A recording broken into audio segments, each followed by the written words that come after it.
Bonjour à toutes et à tous.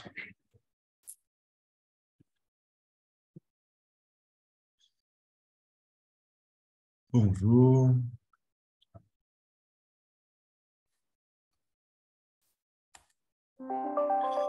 Alors, en attendant que tous les spectateurs arrivent dans le webinaire, je rappelle bien entendu que ces échanges seront enregistrés, qu'il y aura un replay, que le support de présentation vous sera également envoyé donc, à l'issue de ce webinaire. Et bien entendu, vous pouvez poser vos questions dans le petit encart intitulé Q&R et on prendra donc un temps à l'issue de la présentation pour y répondre. On attend encore quelques minutes avant de débuter les échanges.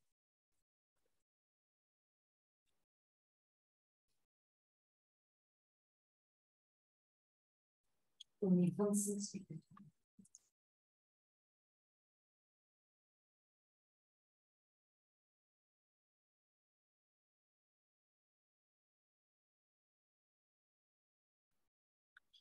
Bonjour aux nouveaux arrivants et arrivantes.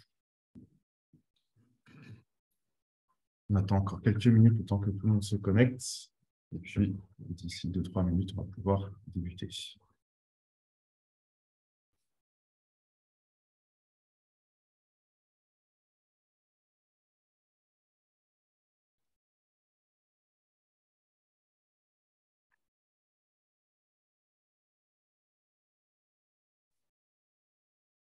Bonjour aux nouveaux arrivants. Petit rappel, si vous venez donc juste d'arriver, pour rappel, donc le webinaire sera enregistré. Le support de présentation vous sera envoyé donc en même temps que l'enregistrement à l'issue du webinaire. Et également, vous pourrez poser vos questions dans l'onglet Q&R et nous y répondrons d'ailleurs à l'issue des échanges.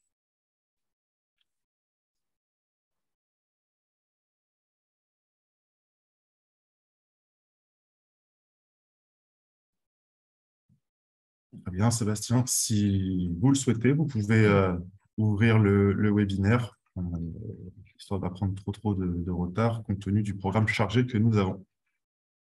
Bien, bonjour à toutes et à tous. Bienvenue dans ce webinaire, le deuxième de la série, saison 2, on va dire, de l'appel des employeurs engagés sur l'ensemble des démarches que nous menons actuellement pour déployer cet appel des employeurs engagés que l'UDES a lancé en novembre 2021 et qui se déploie depuis le début de l'année 2022. Cette marque employeur sectorielle sur lequel nous avons travaillé pour mettre en adéquation donc, les valeurs de l'économie sociale et solidaire avec les pratiques des employeurs. On va vous en dire bien plus sur la genèse du projet et sur sa mise en œuvre de façon opérationnelle. Je vais vous présenter le programme de cette heure que nous allons passer ensemble. Nous allons d'abord débuter avec un point sur l'origine du projet et sa dimension, son portage politique, on va dire, par l'UDES et la façon dont ce projet a émergé dans la réflexion politique du conseil d'administration de l'UDES. Et c'est David Cluzot, qui est président de la commission des affaires sociales et qui a été l'animateur de ce travail au niveau du bureau de l'UDES, qui présentera ces éléments de genèse du projet. On aura ensuite une présentation de l'enquête qui a présidé en quelque sorte à la mise en œuvre de cet appel de façon opérationnelle. On a réalisé une grande enquête auprès de 700 employeurs qui a donné lieu à des résultats, vous verrez, assez concrets et assez opérationnels qui permettent d'éclairer aujourd'hui ce qu'on entend par responsabilité sociale ou environnementale de l'employeur dans l'économie sociale et solidaire. Et je serai chargé de vous présenter cette enquête. Nous aurons ensuite une présentation de l'appel lui-même à deux voix avec David Cluzot, les engagements que nous prenons dans le cadre de cet appel, et puis ensuite un témoignage opérationnel de la façon dont un employeur engagé, un employeur s'engage, on va dire, sur ces sujets. Et nous recevrons donc Marie Tual, qui est chargée de mission RSE à l'ADAPI 44, et qui viendra nous parler de la façon dont l'ADAPI 44 met en place des démarches autour de la responsabilité sociale et environnementale de l'employeur. Enfin, Stéphane Goz reprendra la main en fin en fin de webinaire, pour vous présenter quelles sont les actions que nous avons portées et menées, que nous menons pour permettre d'accompagner opérationnellement les employeurs sur cet appel en matière de sensibilisation, de formation, de socle de formation, puisque nous allons travailler sur un socle de formation qui sera opérationnel en fin d'année pour l'ensemble des employeurs de l'ESS et qui notamment prendra la forme d'un accompagnement autour de la déclinaison de cet appel des employeurs engagés. Voilà, vous pouvez interagir bien entendu tout au long de ce webinaire par l'intermédiaire du question-réponse et il y aura des petites séquences surprises d'animation pour vous permettre également de répondre à quelques questions autour de et de participer en quelque sorte à cette session. Voilà, sans plus attendre, je laisse la parole à David Cluzot qui va nous présenter donc l'origine et la dimension qui a présidé à la mise en place de cet appel des employeurs engagés.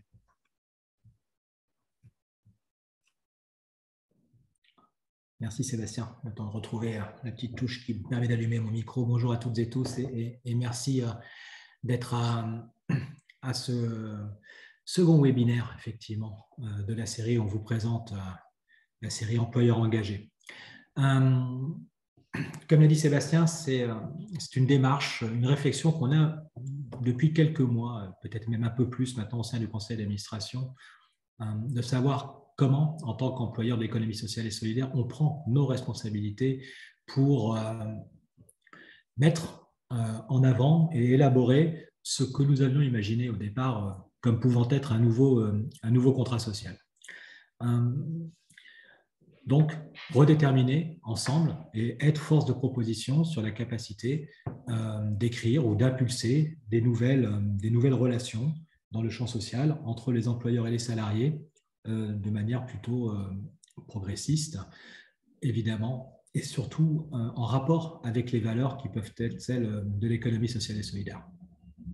Alors, on a engagé cette démarche sur cette base-là. Ça a abouti en novembre dernier à une signature par tous les adhérents de l'UDES de l'appel des employeurs engagés. Tous les adhérents, ça veut dire tous les syndicats qui constituent l'UDES nominativement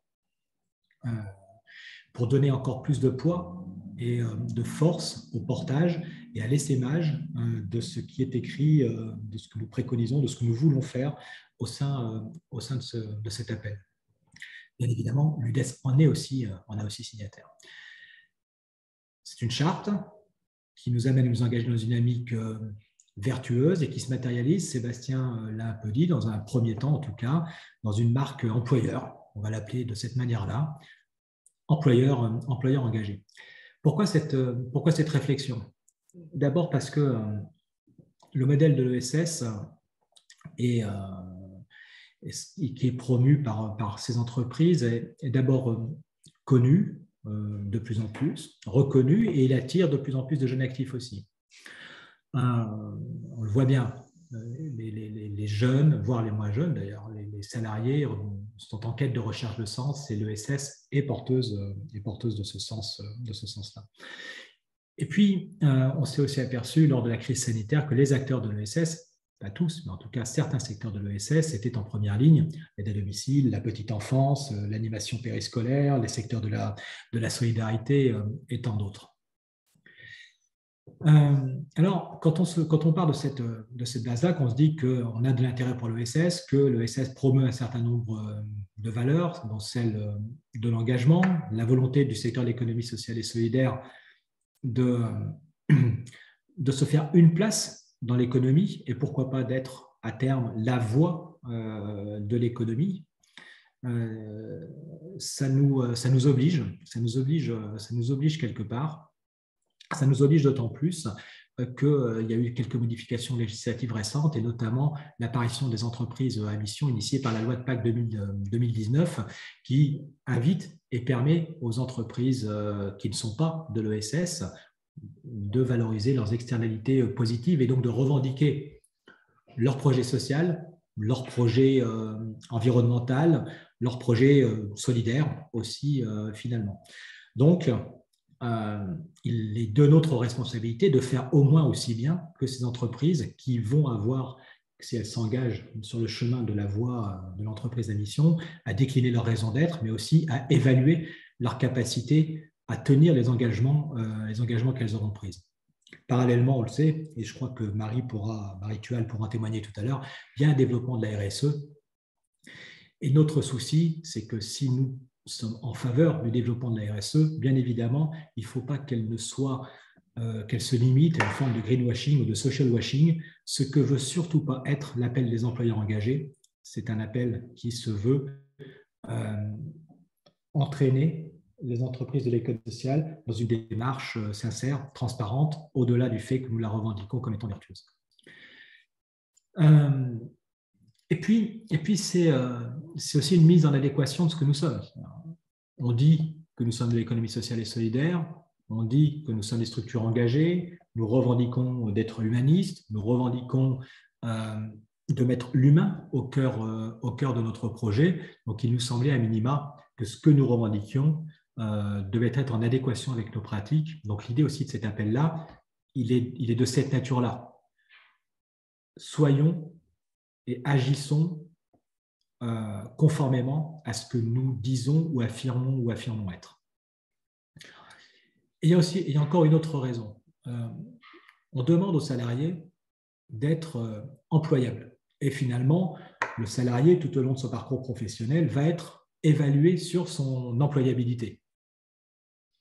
Est-ce qu'il est en adéquation avec le marché du travail, avec les conditions d'emploi? Est-ce qu'il répond aux objectifs de productivité? Est-ce que la qualité de son travail est bonne? Est-ce qu'il s'implique dans le projet de l'entreprise? Donc, il est toujours finalement scruté au regard d'un certain nombre de critères qui vont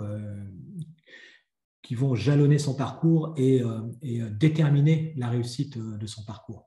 Alors, est-ce que finalement, ce n'est pas quelque chose aussi qu'on peut, nous, en tant qu'employeurs, s'appliquer et se dire que nous avons comme responsabilité de devenir plus employeurables. Alors, c'est vrai que c'est un peu un néologisme, l'employeurabilité. Ce n'est pas tout à fait nouveau, mais nous nous l'approprions. Qu'est-ce que c'est que l'employeurabilité? C'est la capacité que possède ou pas une entreprise à exercer la fonction et les responsabilités d'employeur. Et au-delà de ça, à tenir sa promesse d'employeur. Et c'est ce que nous allons tenter de dire dans l'appel des employeurs engagés. Quelle est la promesse que nous voulons avoir, nous, en tant qu'employeurs, pour les salariés que nous sommes prêts à accueillir dans nos rangs.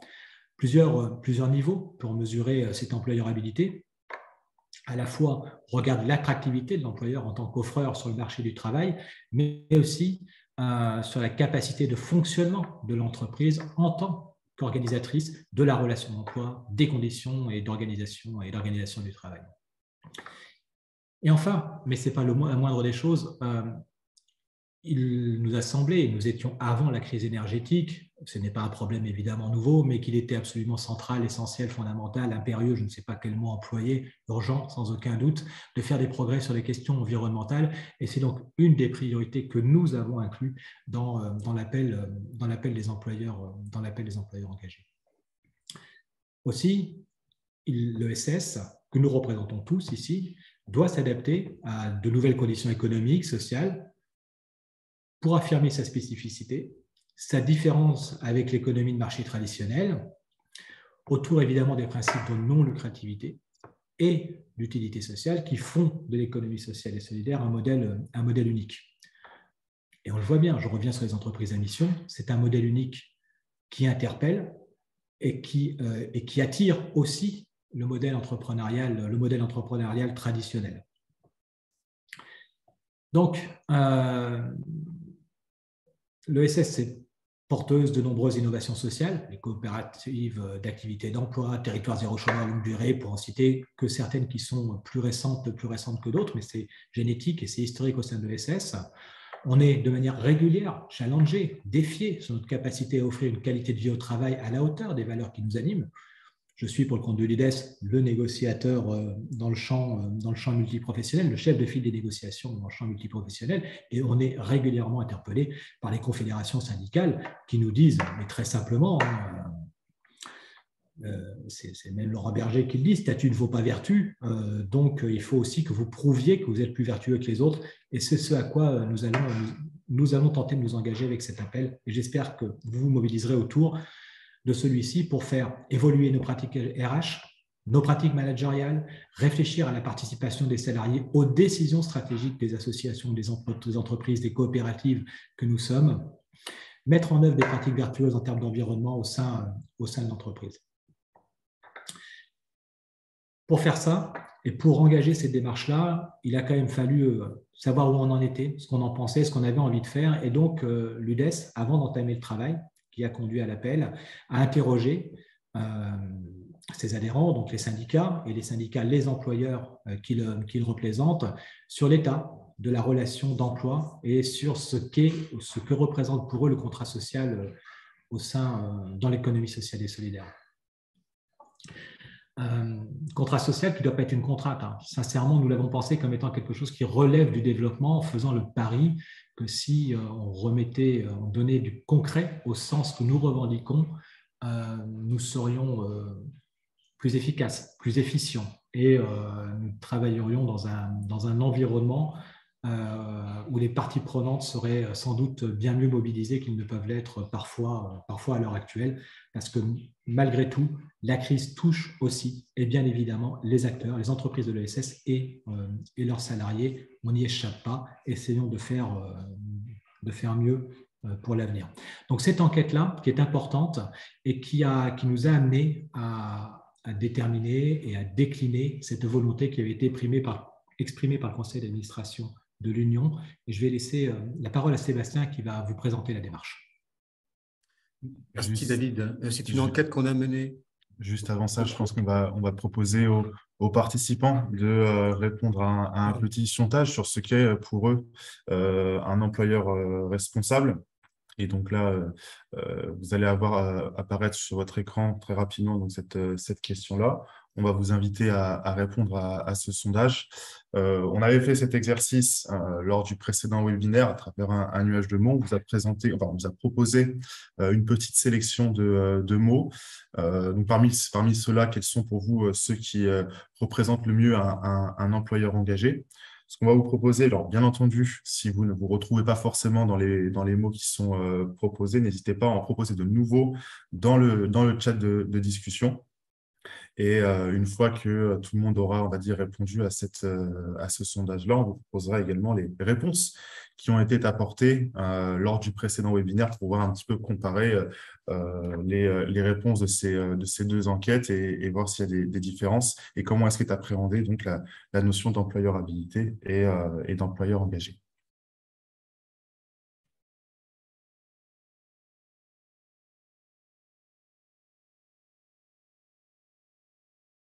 Allez, encore quelques petites secondes et on va pouvoir présenter les résultats.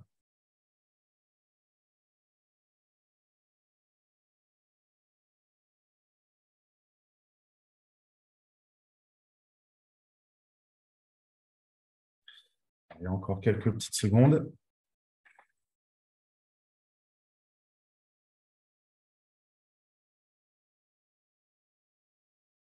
Très bien, voyons voir les réponses. OK, donc on a on va dire que le mot qui était revenu le plus régulièrement, c'était le mot responsable lors du précédent webinaire. Si ça vous va, on va vous proposer donc quelles étaient les réponses qui avaient été indiquées lors de notre précédent webinaire.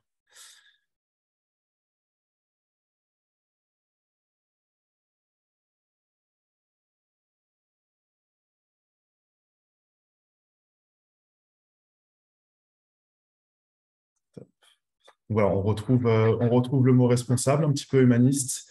Je n'ai pas vu si dans le chat de discussion, il n'y avait pas forcément d'autres propositions.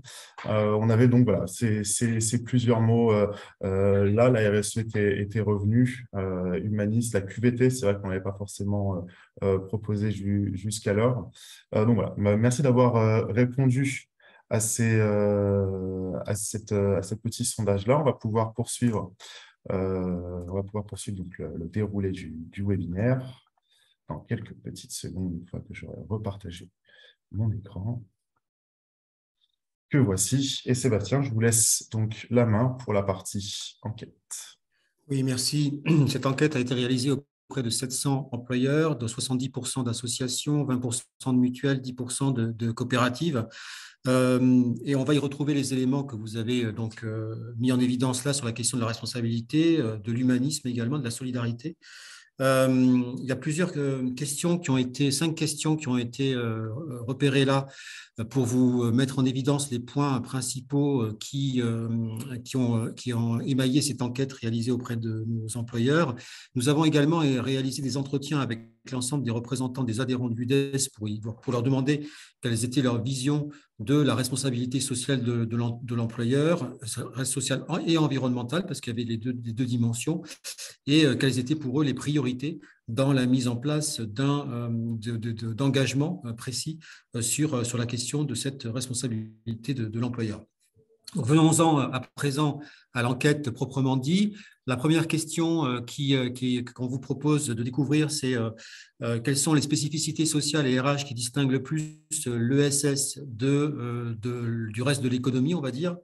Ce qui ressort très fortement de la part de nos employeurs, c'est que 58% des employeurs ont répondu que c'est la participation des salariés à la vie et aux orientations de l'entreprise qui était la spécificité la plus distinctive des employeurs de l'économie sociale et solidaire.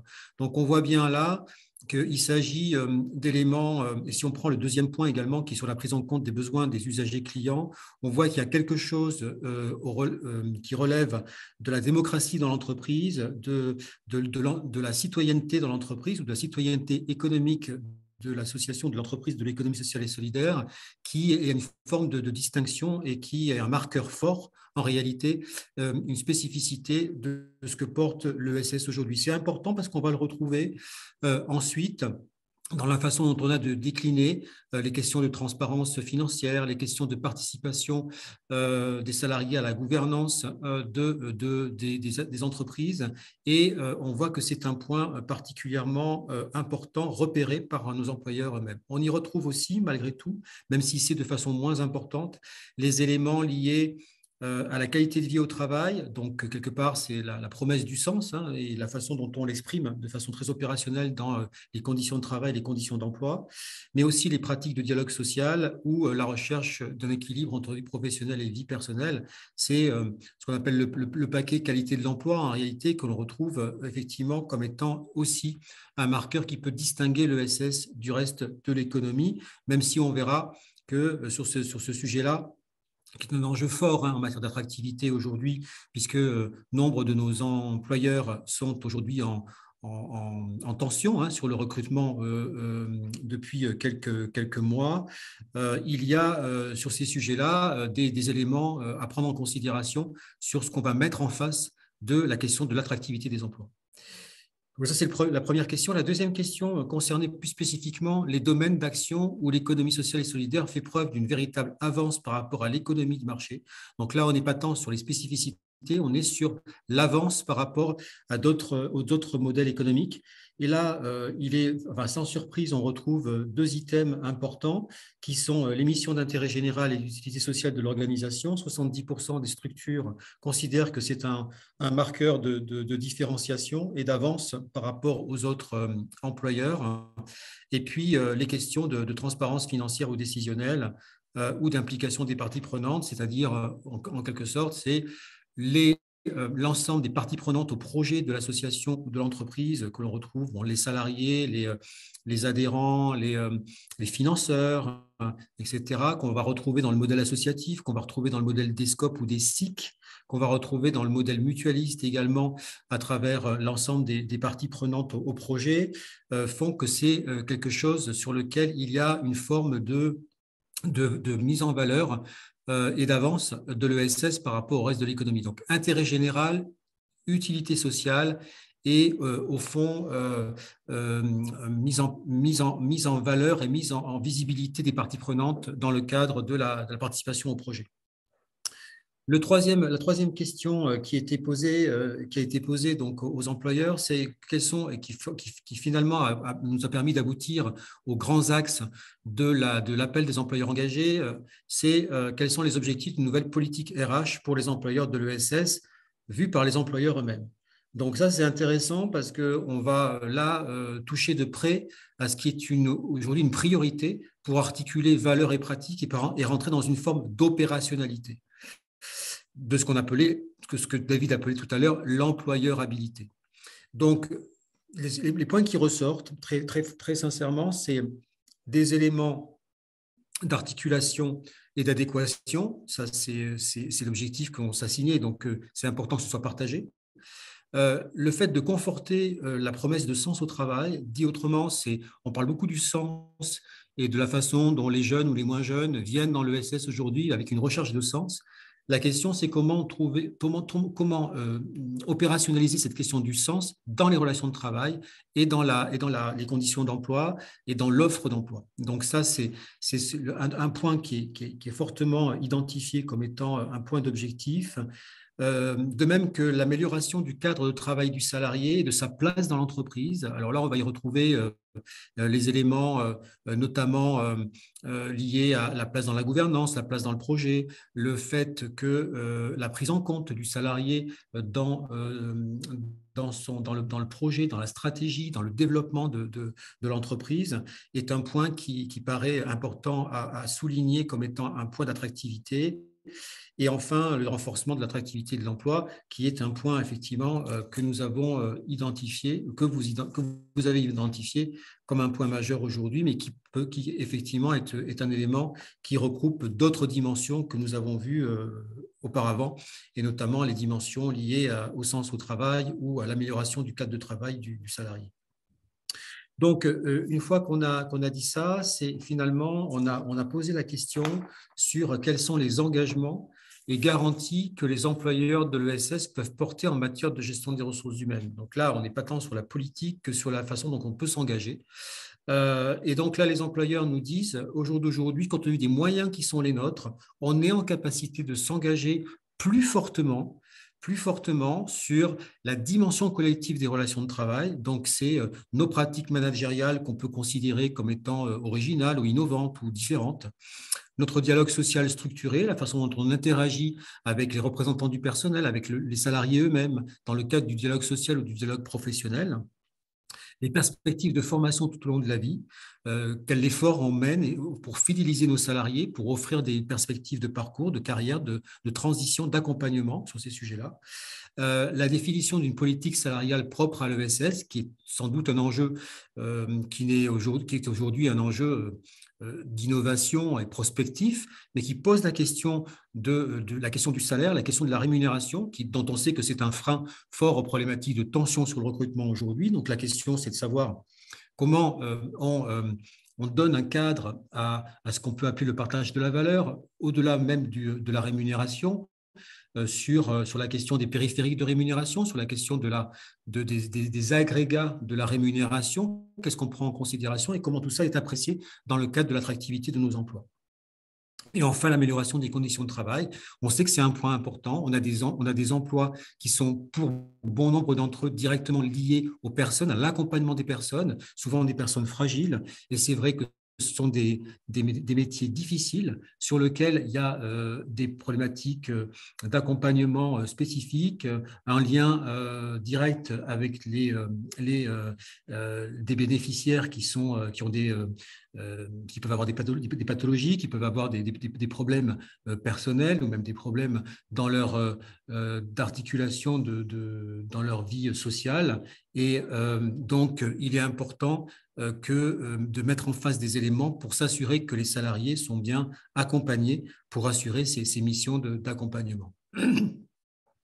Voilà donc ce qui ressort de nos études. Alors, enfin, un dernier élément qui a été porté donc, pour permettre effectivement de mettre en évidence les éléments de relations de confiance et les pratiques de management entre les dirigeants et les salariés, et au fond, quelles sont les pratiques managériales que les employeurs adoptent le plus pour développer la relation de confiance entre dirigeants et collaborateurs. On sait que c'est un élément fondamental de la responsabilité de l'employeur. On sait aussi que c'est un élément important de la façon dont s'accomplit de façon opérationnelle la question du sens au travail. Et dans ces priorités managériales ressort donc le fait que nos employeurs considèrent qu'ils sont 64% à veiller à la constance du dialogue, donc à tous les niveaux. Donc ça, c'est quelque chose qui est important parce que ça veut dire que quand on est dans le dialogue, on est dans la capacité de lever des freins, d'accompagner des diagnostics, de travailler sur des dimensions opérationnelles et de changement au sein de l'entreprise. Et donc, finalement, j'allais dire que le dialogue, c'est un peu les prémices à toute une comment dire, toute une stratégie de développement RH dont le dialogue professionnel et le dialogue social sont effectivement un des socles fondamentaux. Et puis, 55% favorisent le recours aux pratiques de concertation et à la médiation. Donc ça, c'est important aussi. Ça veut dire qu'au jour d'aujourd'hui, il y a une prise en compte de la façon dont on a de prendre les sujets, de mettre en place des structures d'échange et d'accompagnement pour favoriser la concertation entre les différentes parties prenantes.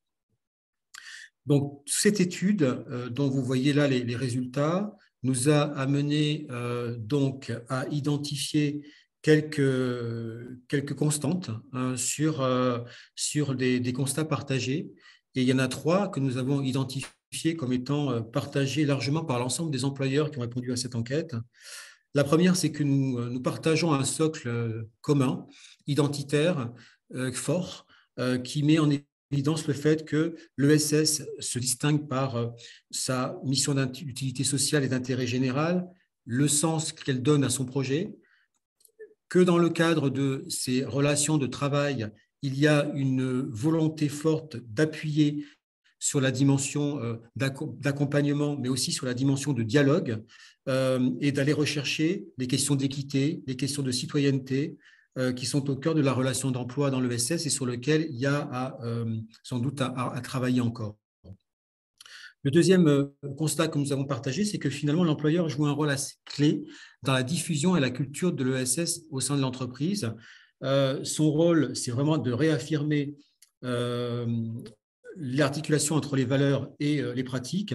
Et bien sûr, c'est un sujet sociétal de se dire que on a vocation à assurer la promotion de l'économie sociale et solidaire auprès de nos concitoyens, mais ça devient un sujet social dès lors que le citoyen salarié dans l'entreprise a aussi des ambitions, des attentes, des exigences par rapport à son employeur et que par conséquent, l'employeur doit être au cœur de cette approche de marque ESS dans le cadre de l'entreprise. Et puis le dernier point, c'est que finalement, l'ESS doit être un mode d'emploi différent.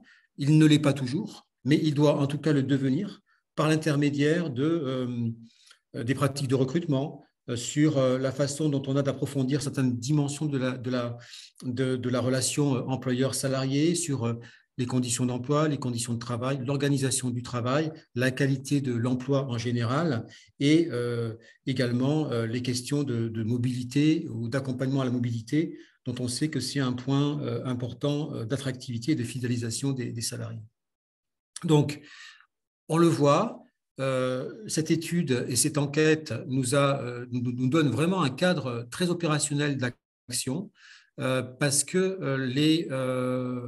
ce qui en ressort très fortement, c'est que nous sommes en capacité, à l'issue de cette enquête et à l'issue également de l'interrogation que nous avons eue de nos fédérations professionnelles, de nos syndicats d'employeurs membres, de définir des axes porteurs sur la question de la responsabilité sociale et environnementale de l'employeur qui nous permettent de faire émerger à la fois des constats et puis de travailler sur des axes de progrès pour opérationnaliser cette question de l'employeur-habilité dont on parlait tout à l'heure. Je crois que, Stéphane, je vous relaisse la main, et je crois qu'il y a un point par rapport à une question qui vous est posée. Exactement. On va ressolliciter nos participants. Un sondage donc, s'affiche une nouvelle fois à l'écran et on va dire qu'au regard, vous, de participants, de votre expérience, que vous soyez employeur ou salarié et qui avez voilà, aussi une opinion sur ce qu'est être un employeur responsable et un employeur de l'ESS, est-ce que vous vous retrouvez dans les réponses qui ont été apportées dans l'enquête nationale ou est-ce que voilà, ça vous paraît peut-être un petit peu plus abstrait pour vous, pourquoi pas déconnecter de la réalité? N'hésitez pas à laisser un commentaire si vous n'êtes pas forcément d'accord sur les réponses que tu as apportées. Voilà. Ça nourrira d'autant plus notre réflexion sur cet appel des employeurs engagés qui sera présenté juste après cela. On se laisse quelques petites secondes pour vous laisser le temps de répondre au sondage et on diffuse les résultats.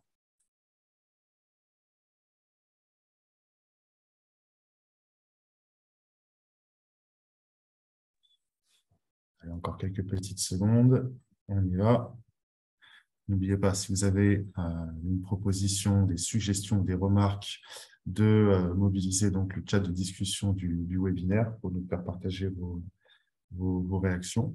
Et puis, je rappelle d'ailleurs que si vous avez des questions à adresser à nos participants, que ce soit Sébastien, David ou Marie plus tard, vous avez aussi la fonction Q&R du webinaire pour poser vos questions et on y répondra donc à l'issue de la présentation.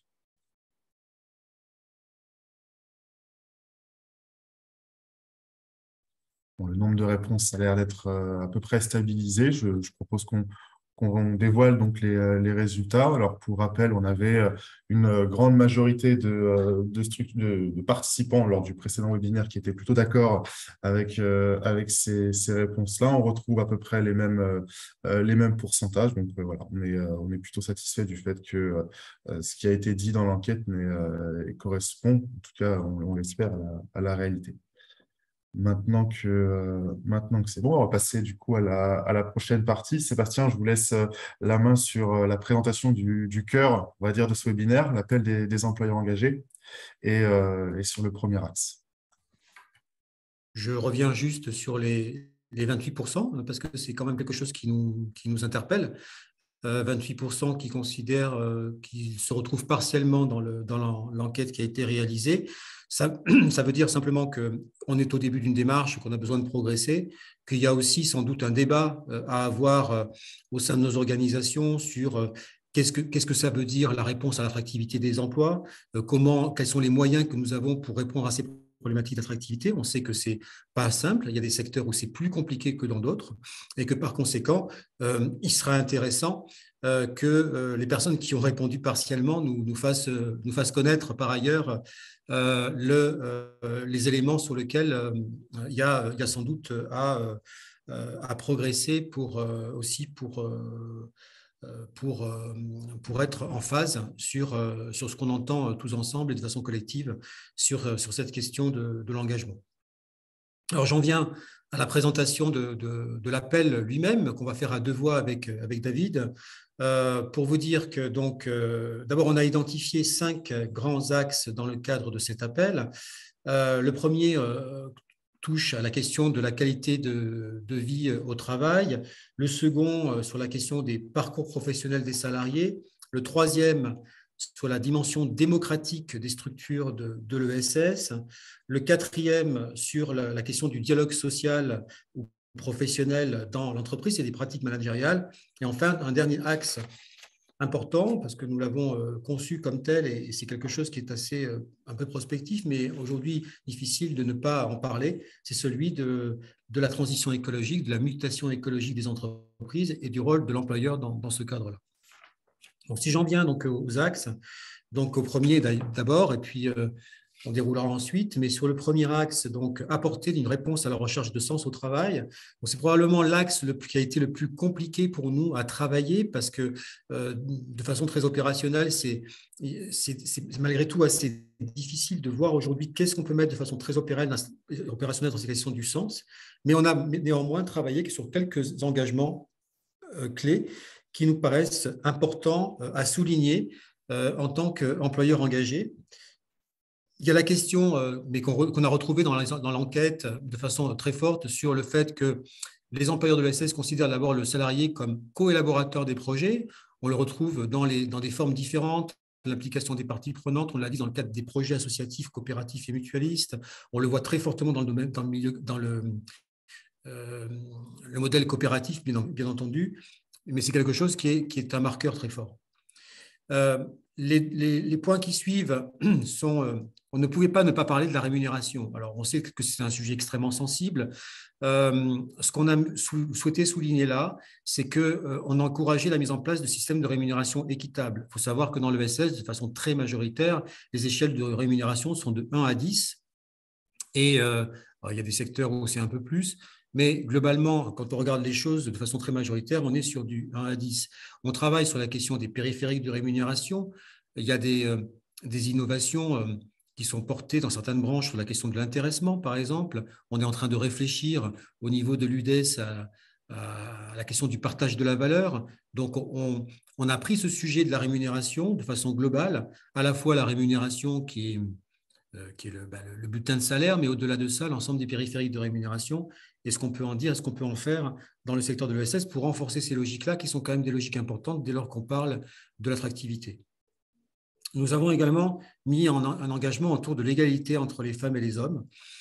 Pourquoi ? Parce qu'il nous paraît important que la question de cette égalité, qu'aujourd'hui, qui est une obligation pour les entreprises de plus de 50 salariés sur la mise en place d'un index, soit également applicable à moins de 50 salariés. On a un objectif d'égalité, bien entendu salarial, qu'on va retrouver également dans la gouvernance. Mais pour le coup, là, on est sur la question de l'emploi, donc on a la question salariale. Et cette question de l'égalité salariale, on sait qu'il y a encore des écarts. Ils sont moins importants dans l'économie sociale et solidaire que dans le reste de l'économie. Pour autant, ils sont à peu près de 13% aujourd'hui. Et donc, il faut aller encore sur la réduction de ces écarts. Ce qu'on peut souligner quand même, c'est que dans l'ESS, il y a plus d'accords égalité dans les entreprises que dans le reste de l'économie. C'est-à-dire que l'ESS pèse 10% de l'emploi et on a à peu près un accord sur 7 au national qui est un accord signé dans le champ de l'économie sociale et solidaire. Ça veut dire qu'il y a un effort particulier qui est malgré tout fait dans les entreprises sur la question de l'égalité femmes-hommes. Et les deux derniers points, on a un point important sur la question de l'articulation vie professionnelle et vie personnelle ou citoyenne. Ça, c'est particulièrement important. On sait que c'est un levier structurant dans le cadre de ce qu'on entend aujourd'hui, de ce que nous disent des collectifs de jeunes, par exemple, sur l'articulation des temps de vie, le fait de pouvoir articuler une vie professionnelle avec une vie citoyenne, le fait d'avoir du temps pour sa vie familiale ou sa vie amicale. Et par conséquent, ça pose des questions d'organisation du travail, ça pose des questions de libérer certains week-ends pour des métiers qui nécessitent un travail le week-end. Ça pose des questions sur la question du temps parcellisé et de voir comment on travaille cette parcellarisation du temps pour parvenir à l'améliorer pour certaines population. Et donc, c'est un point important de la qualité de vie au travail. Et donc, cette attention que nous portons là nous paraît un point important pour travailler derrière le sujet. Je laisse la parole à David sur le deuxième axe. Merci Sébastien. En fait, je me demande si c'est des séries qu'il faut qu'on donne ou s'il faudrait qu'on fasse des films un peu plus longs parce qu'on a tellement de choses à dire sur ce chantier qu'on a engagé, qui est dans une dynamique progressive. Comment ne pas s'engager quand on est employeur de l'ESS sur la question du parcours professionnel des salariés? En fait, l'idée qu'on va retrouver derrière cet axe-là, c'est celui de notre capacité en tant qu'employeur de tenir une promesse qu'on fait aux salariés. Sébastien en a déjà donné quelques-unes sur la question de la rémunération du niveau de vie, de la rémunération digne, du respect de la vie privée, de l'articulation vie privée et perso, mais c'est aussi celle de dire, vous pouvez avoir un parcours dans un secteur, dans les secteurs connexes, dans tous les secteurs de l'ESS, votre valeur va être reconnue et vous avez cette capacité à être mobile et à vous mobiliser dans différents secteurs de l'ESS parce que vous y trouverez un intérêt. Pour ça, il nous faut nous engager sur un certain nombre de points. Et quand on parle du parcours professionnel des salariés, c'est du moment où on accueille, même avant, dès lors qu'on va chercher à recruter un salarié, jusqu'à ce qu'éventuellement ils sortent du secteur de l'économie sociale et solidaire. Donc s'engager pour favoriser un parcours professionnel, c'est travailler sur les parcours d'intégration et de bien avoir en tête que les salariés doivent être au cœur des projets d'entreprise. C'est aussi favoriser la formation professionnelle. Comment ne pas y penser?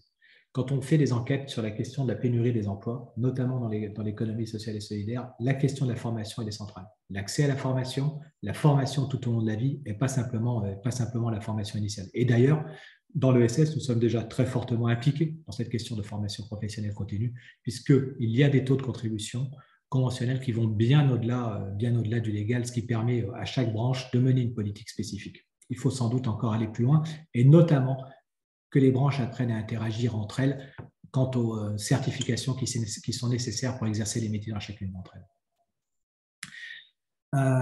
Il s'agit aussi de travailler dans un écosystème dont on est proche et d'avoir des partenariats qui soient structurants, très ouverts, à la fois au niveau national, au niveau régional, mais aussi au niveau de l'entreprise, avec les acteurs de l'emploi et de l'orientation, Pôle emploi, APEC, évidemment les missions locales, pour favoriser l'insertion des personnes qui sont éloignées du marché de l'emploi, mais pas que. Il s'agit aussi d'arriver à tracer clairement ces parcours dans les secteurs qui sont les nôtres. Pour ça, on peut aussi s'appuyer sur nos opérateurs de compétences, sur les conseillers d'évaluation professionnelle. Et donc, il est important, pour qu'on puisse réaliser l'ensemble de ces sujets-là, que nous continuions à occuper, par exemple, notre place de manière active au sein des CREFOP en région. Travailler aussi à la mobilité dans le secteur de l'ESS, donc ça pose la question des certifications, des reconnaissances intersectorielles, à la fois en termes de compétences, mais aussi en termes d'expérience acquise et puis d'ancienneté dans le champ qui est le nôtre. Voilà pour les engagements qui sont sans doute essentiels. Et par ailleurs, parce que ça transcende l'ensemble des employeurs, de l'appel des employeurs engagés, excusez-moi, il y a bien la question de la diversité et de la mixité dans l'entreprise à laquelle on doit être absolument vigilant, ce qui nous renvoie à beaucoup de questions sur la non-discrimination, des recrutements qui sont extrêmement transparents. Je pense qu'on est assez vertueux en la matière, ça ne nous empêche pas à la fois d'aller identifier des pratiques remarquables, mais aussi de continuer à chercher à progresser. Et enfin, si on veut progresser, c'est aussi de savoir pourquoi les salariés parfois quittent les entreprises de l'économie sociale et solidaire, d'en comprendre les raisons, et peut-être tout à fait particulièrement dans le contexte actuel, parce que même si ce n'est pas le phénomène de la grande démission qui frappe la France, et encore moins probablement le secteur de l'économie sociale et solidaire, malgré tout, il y a un turnover qui est probablement plus important qu'avant. Il faut que nous sachions l'identifier pour essayer de conserver les grandes compétences que nous savons attirer en première intention. L'axe suivant.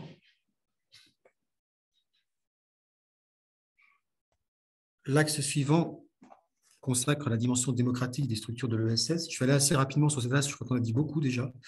J'en profite d'ailleurs parce qu'on n'a pas évoqué là, depuis le départ pour dire que dans cet appel des employeurs engagés, vous avez toute une articulation entre les engagements qu'on vous présente là et puis des indicateurs très opérationnels sur chacun des axes qui vous donne la possibilité de vous autodiagnostiquer, de savoir où est-ce que vous en êtes. Alors, ça va être des taux d'insertion, des taux de participation de vos salariés aux instances de gouvernance, ça va être l'existence d'un dialogue social formalisé, l'existence d'accords dans l'entreprise, ça va être des indicateurs par rapport à votre impact environnemental.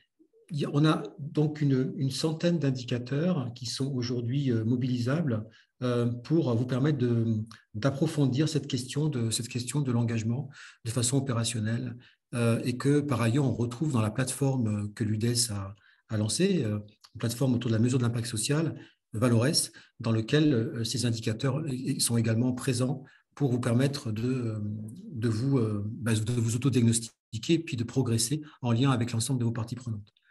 Alors, deux mots rapides sur la dimension démocratique pour dire que ça paraissait difficile au regard de ce qu'on vous a présenté tout à l'heure de ne pas dire des choses sur la façon dont les salariés ont d'être positionnés par rapport aux décisions politiques et stratégiques de l'entreprise, leur participation dans les instances de gouvernance. On sait aujourd'hui qu'il y a de nombreuses associations ou mutuelles dans lesquelles les salariés ont voix délibérative dans les instances de gouvernance. On sait que le modèle des SCOP et des SIC est un modèle totalement dans lequel les salariés sont au cœur du projet, puisqu'ils y sont associés.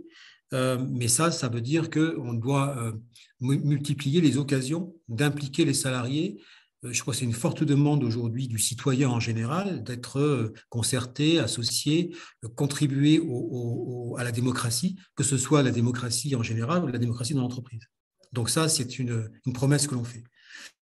Et puis, il y a la question de l'exercice des mandats bénévoles, bien entendu. Le fait de favoriser ceci dans l'économie sociale et solidaire est quelque chose qui, j'allais dire, le minimum que nous puissions écrire en disant que nous formons les salariés pour exercer des mandats bénévoles, puisque on sait très bien que dans de nombreux secteurs, notamment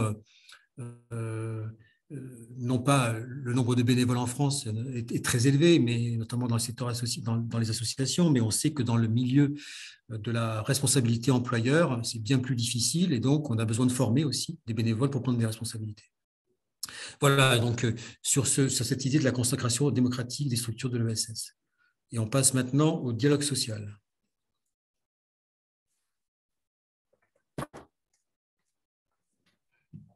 Merci Sébastien. C'est très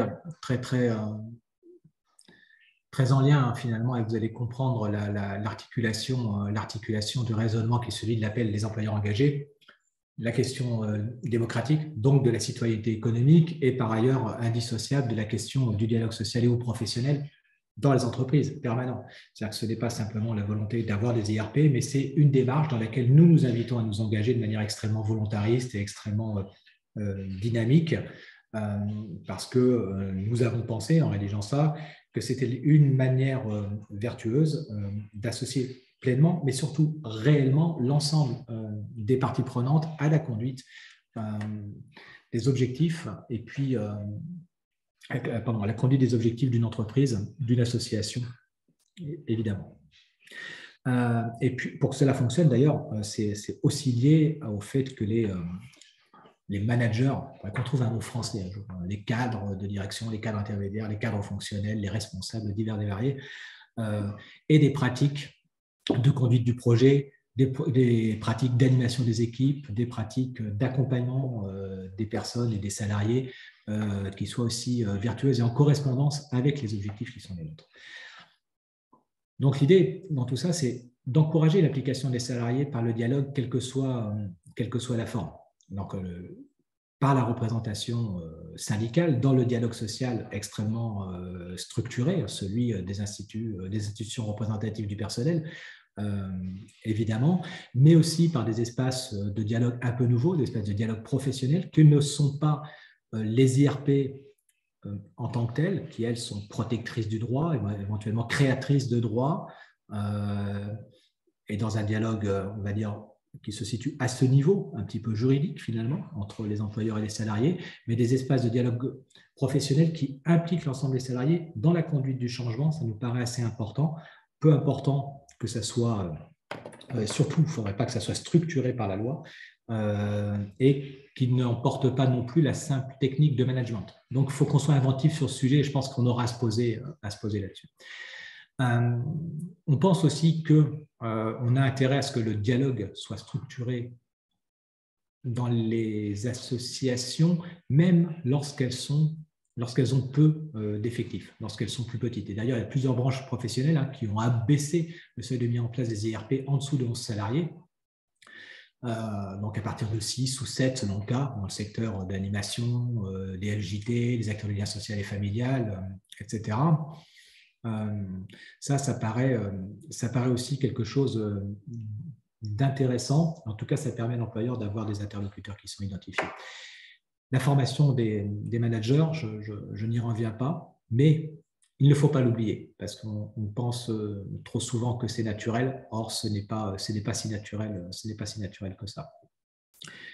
Ensuite, profiter des forces qui sont celles qu'on a au sein de nos entreprises, travailler la relation intergénérationnelle, favoriser la transmission d'expériences, le partage des savoirs et profiter pour ça des nouveaux dispositifs de formation professionnelle qui peuvent être organisés. Notamment, je pense à la FEST. Alors, ce n'est pas le seul, mais c'est un sujet intéressant sur lequel il faudrait travailler, et éventuellement aussi des dispositifs d'accompagnement de fin de carrière pour accueillir des jeunes et ne pas perdre les compétences qu'on a créées au sein de l'entreprise.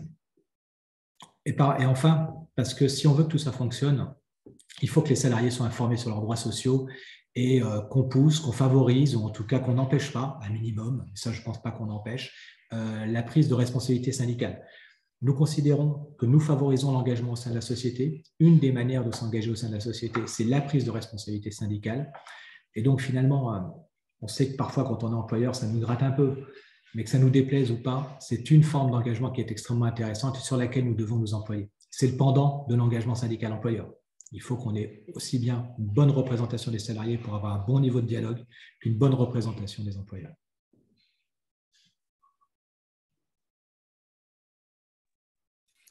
Le dernier axe, c'est celui sur la lutte contre le réchauffement climatique et la mutation écologique des entreprises. Je vais passer vite parce qu'on aura l'occasion d'y revenir dans d'autres endroits, dans d'autres lieux, d'autant que c'est un sujet un peu prospectif. On sait que beaucoup d'entreprises tâtonnent sur ce sujet aujourd'hui, et c'est normal puisque c'est un sujet extrêmement nouveau dans le débat public. Il nous paraît important d'articuler les choses sur trois axes, pardon. L'axe de l'amélioration des pratiques et de la formation, l'axe de l'adaptation des métiers et des compétences. On peut identifier demain des socles de compétences pour des métiers qui vont verdir ou des métiers qui sont déjà verts, mais qui vont évoluer. Donc, la question, c'est comment on fait évoluer nos qualifications professionnelles et celles de nos salariés pour travailler cette question de la mutation écologique. Ça peut toucher aux politiques d'achat, à la question du recyclage, la question des mobilités, la question de la comptabilité. Toutes sortes de nombreux métiers sont impactés, et donc il nous faut travailler sur ces transitions. Et enfin, sur la question de la mesure des impacts, alors là, on a un travail engagé au niveau de l'UDES qui pourra être utilisé par l'ensemble des employeurs très bientôt, puisqu'on est en train de travailler avec l'Association pour la transition bas carbone à un bilan carbone adapté aux entreprises de l'économie sociale et solidaire qui sera donc disponible sur la plateforme Valores de l'UDES dans quelques mois, et qui permettra à chacun de s'auto-évaluer sur son impact carbone et de voir comment il peut évoluer sur ces questions-là dans une logique d'accompagnement des transitions énergétiques et écologiques. Voilà, donc il y aura des outils sur ces questions-là d'amélioration et d'accompagnement qui permettront à chacun de mesurer ses impacts et de travailler à un bilan carbone adapté. C'était important qu'on s'en saisisse, et c'était important qu'on fasse des propositions opérationnelles aussi, parce qu'on sait qu'il y a beaucoup d'employeurs qui sont aujourd'hui un peu perdus sur la façon dont prendre ce sujet, qui est un sujet important, mais qui est un sujet, la question de la sobriété n'est pas un sujet simple, parce que ça peut être considéré comme un sujet compliqué, voire punitif, voire conjoncturel. On voit aujourd'hui par rapport à la crise énergétique, mais en réalité, c'est un sujet bien plus profond qu'il nous faut accompagner par des processus très structurés. Voilà, j'en dis pas plus, mais je pense que nous sommes arrivés au bout de la présentation de cet appel. Je repasse la parole à Stéphane pour la suite. Merci Sébastien, merci pour cette présentation complète de l'appel des employeurs engagés. On vous invite directement à réagir un petit peu sur ce qui a été dit, sur les différents axes qui vous ont été présentés et qui, pour vous, on vous sollicite dans le sens où on voudrait savoir quels sont pour vous l'axe qui paraîtrait, les axes qui vous paraîtraient prioritaires au sein de votre structure à travailler, que vous soyez d'ailleurs employeur ou pas, ça nous intéresse.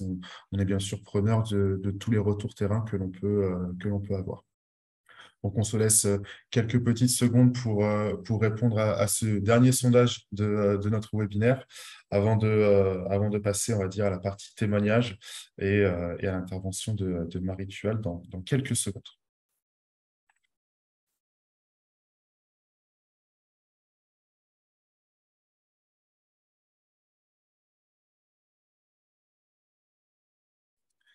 Allez, on y va, on répond à ce dernier petit sondage et puis on passera donc au témoignage de Marie-Tuan.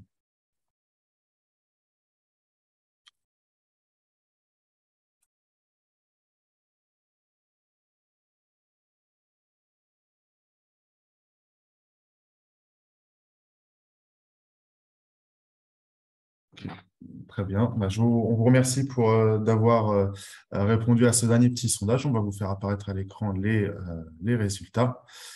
Et donc, la recherche de sens au travail semble faire assez consensus. Après, c'est vrai que c'est assez équilibré sur les derniers autres axes. Je ne sais pas si Sébastien ou David voulez réagir sur ce que vous voyez à l'écran. Ça donne de bons indicateurs sur quelles sont les priorités du moment pour les entreprises de l'ESS.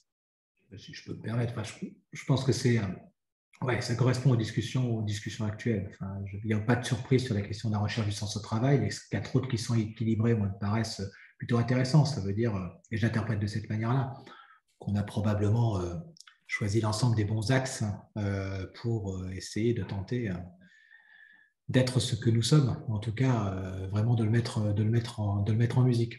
Mais la recherche du sens, ça correspond exactement à ce qu'on peut entendre de tous les côtés quand on croise notamment les jeunes, puisqu'on a eu un atelier au sein du conseil d'administration il y a une dizaine de jours. Maintenant, c'est exactement le sujet qu'il faut pointer, sur lequel il faut qu'on travaille. Mais je ferai quand même une remarque. Travailler sur le sens, c'est une chose. Ne pas avoir les quatre autres axes en visée et comme horizon serait une erreur. Parce que les jeunes nous disent, recherchons le sens, mais le reste a autant d'importance. Et pas simplement la rémunération derrière, la question des parcours professionnels, la question aussi enfin, Sébastien l'a dit, de l'articulation vie pro, vie perso, etc. etc. Donc, le sens est essentiel, mais nous ne cachons pas derrière le sens pour oublier le reste. Merci David. Eh bien, très bien. Je vous remercie d'avoir participé donc à ces sondages. Je vais passer la parole à Marie Thual, donc, qui est chargée de mission RSE à l'ADAPEI de Loire-Atlantique, qui va nous présenter, on va dire, l'engagement de la RSE, enfin, l'engagement RSE de l'ADAPEI de Loire-Atlantique, un engagement fort qui croise à la fois les enjeux de transition écologique et d'impact social. Mais avant ça, je te propose de présenter d'abord l'ADAPEI de Loire-Atlantique. Merci Stéphane, bonjour à tous. Je tenais avant de commencer à excuser M. Goasguen, notre directeur général, qui n'a pas pu être parmi nous aujourd'hui en raison d'une urgence interne, mais du coup je le remplace pour représenter effectivement l'ADAPEI de Loire-Atlantique et vous témoigner de deux bonnes pratiques sur notre démarche RSE. Je veux bien que tu... Voilà. Alors, l'ADAPEI de Loire-Atlantique, c'est une association départementale. Hein.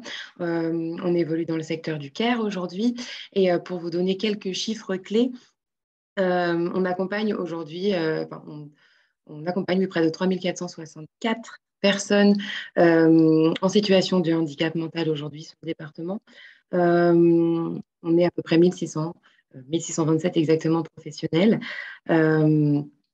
Et puis 400 bénévoles. Voilà, on a pour mission d'accompagner du coup les personnes en situation de handicap mental tout au long de leur parcours de vie, de l'enfance, hein, de la crèche, du parcours scolaire ensuite jusqu'au lycée et ensuite jusqu'à la vie professionnelle ou même l'habitat. Voilà, je ne m'étendrai pas plus du coup sur la présentation. Je vais vous parler de notre démarche RSE. Donc l'ADAPEI de Loire-Atlantique, ça fait très longtemps maintenant qu'on a saisi et qu'on a compris notre responsabilité sociétale en tant qu'acteur socio-économique du territoire. Cette démarche RSE, elle a aujourd'hui 11 ans et elle est intégrée en fait à notre projet associatif hein, depuis au moins 5 ans. Donc on a 3 axes du projet associatif que vous pouvez voir. Le pouvoir d'agir et l'autodétermination pour les personnes qu'on accompagne. On milite pour une société inclusive hein, de par notre activité. Et puis, du coup, on cherche à avoir une approche responsable de notre métier et à maximiser nos impacts positifs sur les territoires, les différents territoires sur lesquels on est implanté. Cette démarche RSE, elle est très diversifiée. Tout à l'heure, on parlait de responsabilité, humanité. C'est vrai que la responsabilité, elle englobe beaucoup, beaucoup d'enjeux. Il y a effectivement le premier enjeu environnemental, mais il y a aussi notre responsabilité en tant qu'accompagnant, donc avec la qualité de vie et la qualité d'accompagnement qu'on peut offrir aux personnes qu'on accompagne aujourd'hui. Il y a également le plan des ressources humaines vis-à-vis de nos salariés et de la qualité de vie au travail qu'on peut leur offrir également. Il y a une quatrième thématique qui est celle de la gouvernance responsable, d'un fonctionnement participatif au maximum. Et puis, le dernier qui est la thématique des partenariats, l'ouverture de notre association à l'ensemble de ses parties prenantes externes. Voilà. Donc, cette démarche, elle est labellisée maintenant depuis 2017 Lucie. Et Lucie, c'est un label donc, qui suit la norme ISO 26000, la norme internationale référence en termes de RSE, et qui nous aide à évoluer justement sur la grande diversité de sujets que compose la RSE. Et donc, la première bonne pratique, elle concerne le reboisement et donc la biodiversité. Dans un premier temps, je voulais aussi repréciser que la biodiversité, c'est souvent un peu l'oublié. Quand on parle d'environnement, on parle beaucoup d'émissions de gaz à effet de serre. J'ai vu tout à l'heure bilan carbone. Il ne faut pas oublier qu'il y a aussi le plan de biodiversité. Quand on parle de neutralité carbone, il y a d'un côté effectivement les émissions de gaz à effet de serre, mais il y a tous les puits de carbone qui peuvent aussi stocker ces émissions. Et donc, l'un ne va pas sans l'autre. Donc, il y a un fort enjeu, je pense, sur la biodiversité qui est parfois trop souvent oubliée et qui peut être finalement des fois, très facile à enclencher et à des actions très faciles à mettre en place. Donc, en ce qui concerne la DAPEI de Loire-Atlantique, on a fait un constat en fait aujourd'hui sur le département. On a environ, c'est pour vous donner un ordre de grandeur, 454 000 m² de terrain. Et en faisant un calcul très simple, on s'est rendu compte qu'on occupait seulement 20% de ces terrains. Donc, il y a vraiment du potentiel, ne serait-ce déjà qu'en interne, sur la réintroduction de la biodiversité au sein de nos établissements. Le premier exemple, du coup, c'est sur un foyer de vie, un foyer situé à Sainte-Mazanne qui accueille une quarantaine de résidents à l'année et qui dispose d'un terrain qui est seulement aujourd'hui composé de gazon et peut-être quelques arbres que je compterai sur mes 10 doigts de la main. Ce n'est pas ce qu'on peut appeler un environnement propice à la biodiversité, même si certes il y a de la verdure. Et donc, on a choisi d'implanter une mini-forêt. Donc, une mini-forêt qu'on veut participative et qui dessert finalement 4 objectifs. Le premier, le plus logique, et ça a été le début de notre réflexion, c'est vraiment la volonté de réintroduire de la biodiversité au sein de nos établissements. Les impacts, enfin, en tout cas les bénéfices de la biodiversité, ils sont multiples et ils sont plus approuvés aujourd'hui, je pense. Il y a une amélioration de la qualité des sols, de la qualité de l'air, de la qualité de l'eau. Il y a un effet climatiseur naturel également. Et puis, il va venir alimenter un autre objectif qui va être l'amélioration de la qualité de vie de nos résidents. Le deuxième objectif, donc, c'est l'inclusion. Et c'est là où le mot participatif sens, puisqu'on souhaite créer du lien social autour de ce lieu. L'idée, c'est vraiment d'ouvrir l'établissement à l'ensemble des parties prenantes externes, que ce soit la commune sur laquelle il est implanté, l'école primaire voisine, l'EHPAD, la mairie, tout simplement. On souhaite vraiment recréer du lien. La DAPEI, notre cœur de métier, c'est quand même justement militer pour une société inclusive. Et du coup, c'est aussi un projet qui dessert cet objectif, de par finalement la rencontre entre la société ordinaire et nos établissements extraordinaires. Voilà. Le troisième objectif, du coup, c'est l'amélioration de la qualité de vie des résidents. Effectivement, le contact avec la nature, c'est démontré aujourd'hui que ça améliore la qualité de vie. C'est vraiment leur résidence principale et c'est important aussi qu'ils puissent réinvestir leur jardin, tout simplement. Et puis, il y a l'amélioration de la qualité de vie au travail également de nos équipes salariées. C'est un projet vraiment commun avec les équipes, les résidents, et on veut vraiment qu'il y ait une appropriation par des équipes autour de ce projet. Et puis le quatrième objectif, c'est d'essaimer ces bonnes pratiques. Et donc là, c'est plus sur le plan justement économique.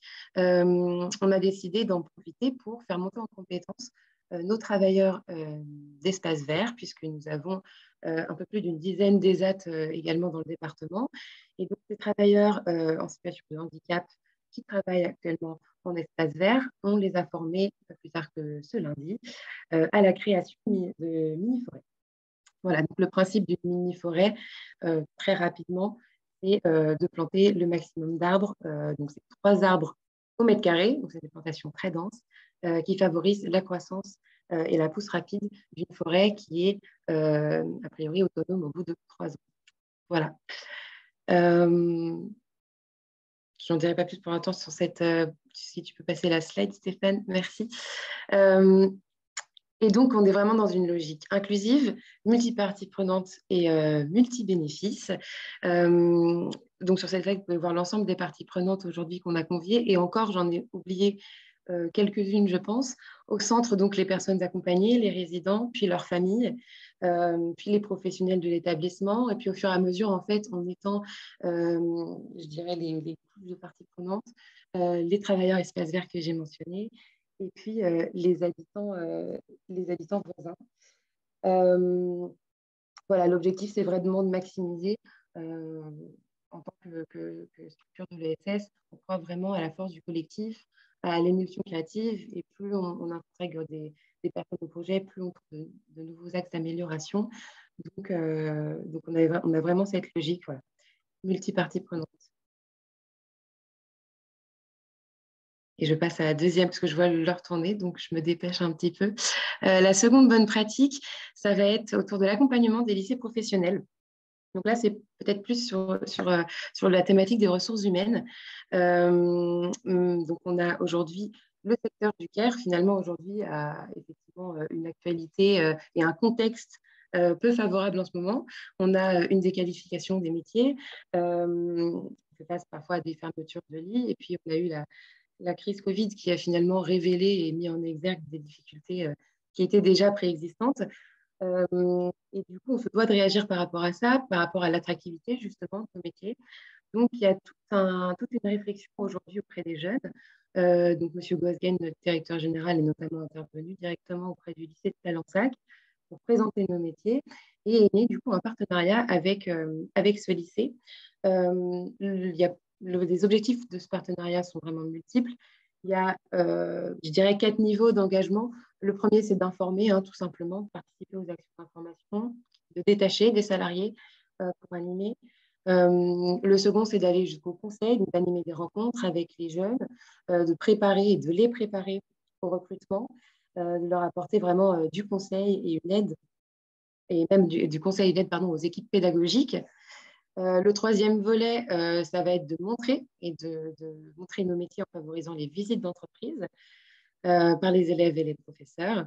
Et puis, on va aller jusqu'à, du coup, le quatrième palier qui est celui de la formation, de favoriser l'accueil des élèves en stage, de participer au jury et aux commissions d'évaluation. On a également créé une promotion en interne au sein de la DAPEI qui a permis d'ouvrir actuellement une 40aine de places pour des éducateurs spécialisés et des moniteurs et éducateurs spécialisés aujourd'hui. Demain, on va en ouvrir encore des places supplémentaires d'aides-soignants pour arriver à peu près à 75 nouveaux professionnels d'ici un an. Et tout ça va mener à une convention. Stéphane, si tu peux passer à la slide suivante.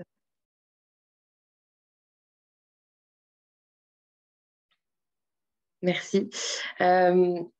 Et donc, de manière plus globale, du coup, on a un projet de convention qui nous relie avec nos homologues des autres départements de la région, donc l'API Vendée, la Sarthe, Maine-et-Loire et l'API Ouest 44, et avec le réseau Excellence Pro, qui est un réseau de lycées professionnels de la région. Voilà, l'objectif, c'est vraiment de renforcer les coopérations aujourd'hui entre les associations et les différents lycées de la région. Et donc, la convention n'est pas encore signée, elle est en tant que projet, puisqu'elle sera signée fin novembre. Et voilà, je pense que je vais peut-être m'arrêter là si jamais il y a des questions. Merci Marie. Un peu rapide, désolée. Je vous rappelle que vous pouvez tout à fait poser vos questions dans l'onglet Q&R du webinaire Zoom. Marie, moi, j'en ai une petite. Ça concerne bien entendu la RSE. Enfin, en tout cas, votre politique RSE, même la transition écologique de manière générale. Comme l'a dit Sébastien, c'est un enjeu majeur aujourd'hui. Est-ce que vous auriez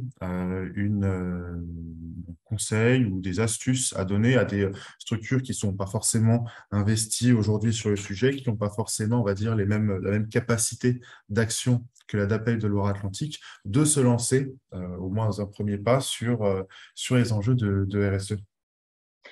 Alors, oui, dans un premier temps, je pense que, et c'est là qu'on voit que le côté participatif est très important.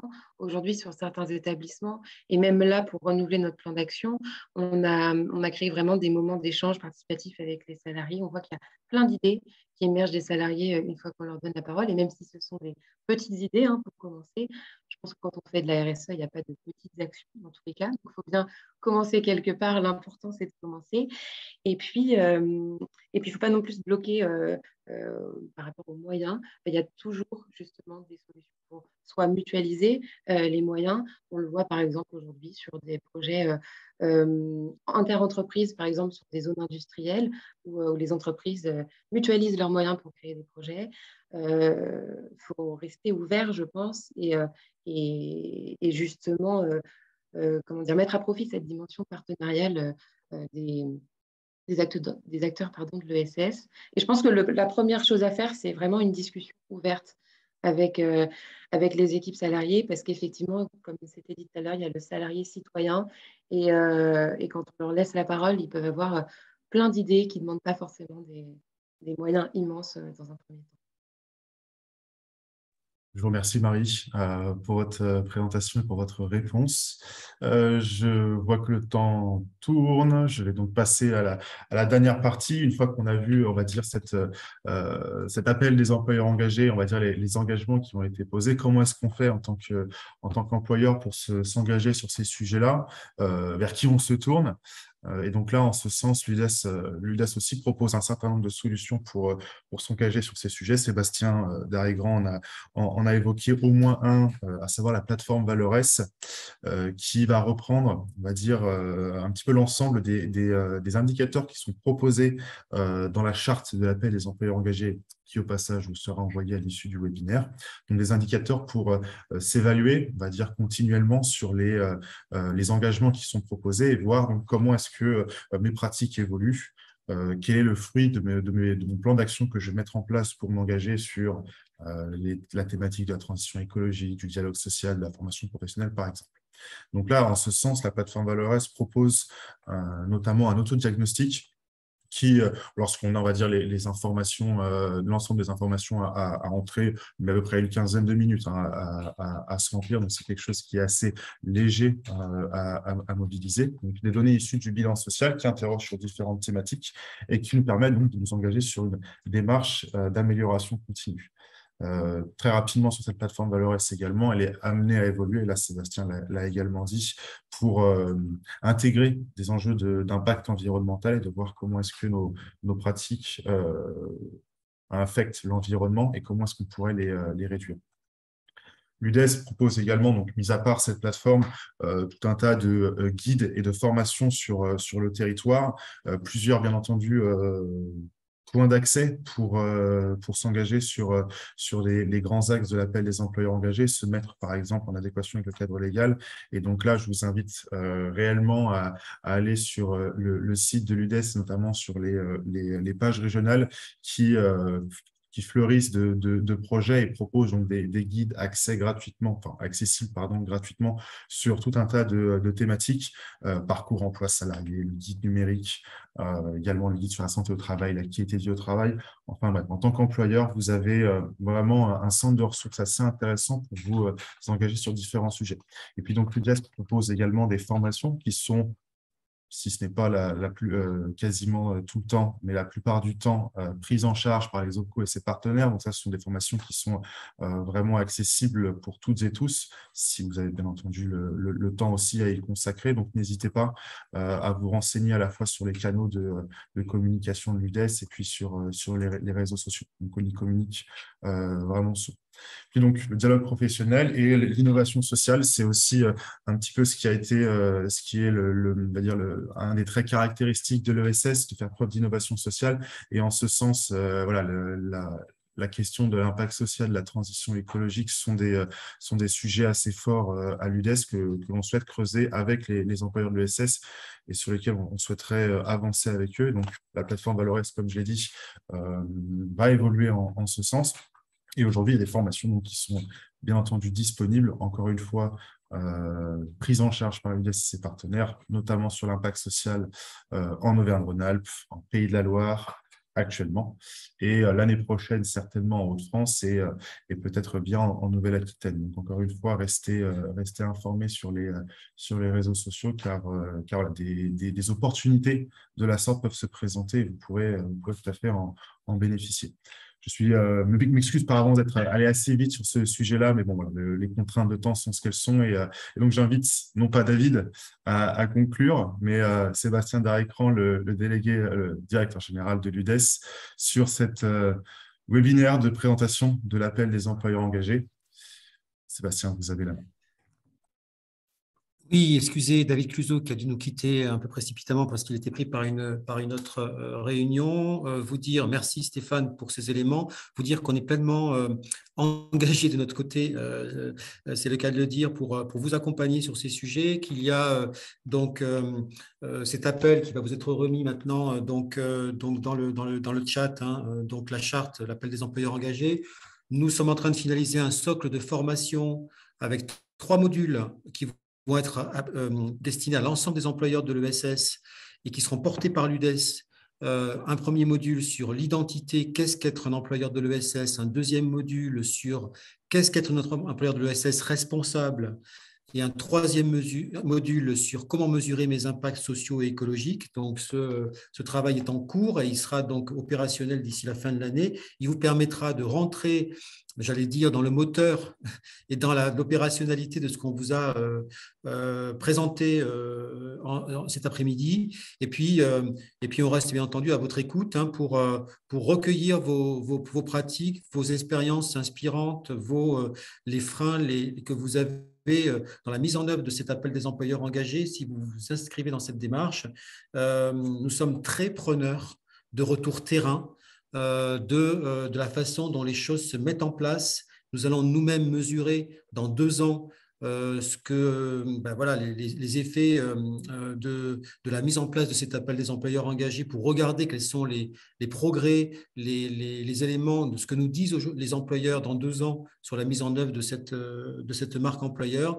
Mais on est bien entendu dans l'intervalle très preneur de vos retours sur à la fois vos expériences réussies, vos difficultés, les freins que vous rencontrez, de façon à ce que nous puissions y répondre collectivement et ensemble pour progresser sur cette question de la responsabilité sociale et environnementale de l'employeur. Merci à tous, bon après-midi, merci Stéphane, merci Lucie également, qu'on n'a pas vu mais qui nous a accompagnés sur ces sujets, merci Marie de la DAPI 44 et David, et à très bientôt. Merci à vous. Merci, bonne journée.